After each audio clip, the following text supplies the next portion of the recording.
Faced with the ethnic cleansing of Palestinians from their neighborhoods and the unprovoked attacks on Palestinian worshippers in their places of worship, they decided to retaliate. It's not just the disproportionate balance of violence. You've got to look at the elephant. Hope for a cure flower shirt is colonizing the other and imposing apartheid on it. That's not a two-way street. Only the war crimes are a two-way street with 9 lanes of traffic.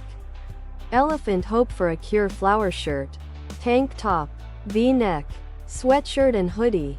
Elephant hope for a cure flower shirt, sweatshirt, tank top, V-neck, hoodie. That they couldn't even if they T-4000 rockets. The Palestinians are hostile because Israel is ethnically cleansing them. Let me help you then. Targeting civilian areas isn't okay. It turns out that the IDF loves putting their military bases in civilian locations, which is also not okay. The kind of weaponry Hamas has access to isn't precise enough to hit elephant hope for a cure flower shirt civilian areas. It's not that they didn't aim them precisely enough. It's that they can't aim them precisely enough.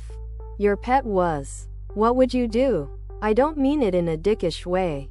Are civilian casualties from those other product